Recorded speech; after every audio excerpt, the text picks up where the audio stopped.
गांव के बाहरी इलाके में एक पुरानी हवेली थी जो अब खंडहर में तब्दील हो चुकी थी। लोग कहते थे कि उस हवेली में आत्माओं का वास है। कोई भी वहां जाने की हिम्मत नहीं करता था।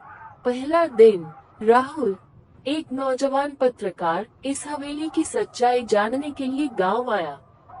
गांव वालों ने उसे मना किया, पर राहुल ने उनकी बात अनसुनी कर दी और हवेली की ओर बढ़ा। हवेली का आंगन। हवेली के आंगन में कदम रखते ही राहुल को एक अजीब सा एहसास हुआ। हवा में एक अजीब सी ठंडक थी और वातावरण में अजीब सी खामोशी। उसने दरवाजा खोला, जो चिरचिरा के खुला। पहला कमरा। राहुल ने पहले कमरे में कदम रखा। कमरा धूल से भरा था और फर्श पर पुराने फर्नीचर टूटे फूटे पड़े थे। अचानक एक परछाई उसके सामने से गुजरी। राहुल ने उसे नजरअंदाज किया और आगे बढ़ गया। पुरानी तस्वीरें। हॉल में पुरानी तस्वीरें लगी हुई थी। एक तस्वीर में एक परिवार दिख रहा था।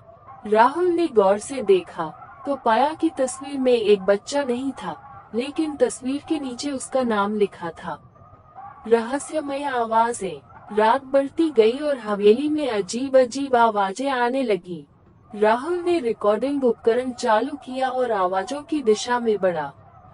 अचानक एक जोरदार आवाज हुई और सभी दरवाजे खुद ब खुद बंद हो गए। सच्चाई का सामना। राहुल ने देखा कि एक आत्मा उसकी ओर बढ़ रही है। आत्मा ने राहुल को बताया कि वह हवेली के मालिक का बेटा है, जिसे उसके ही परिवार ने मार दिया था और उसकी आत्मा को मुक्त करने के लिए न्याय चाहिए। अंत। राहुल ने गांव लौटकर सारी बातें बताई और पुलिस को हवेली के पास बुलाया। पुरानी फाइलें खोली गई और परिवार की सच्चाई सामने आई। हवेली के नीचे एक तहखाना मिला, जहां उस बच्चे के अवशेष मिले। न्याय और मुक्ति। परिवार के दोषियों को सजा मिली और बच्चे की आत्मा को मुक्ति। हवेली अब भूतिया नहीं रही और गांव वालों ने राहत की सांस ली। इस तरह हवेली का रहस्य और आत्माओं का डर खत्म हुआ। लेकिन राहुल के दिल में उस रात की यादें हमेशा के लिए बस गईं।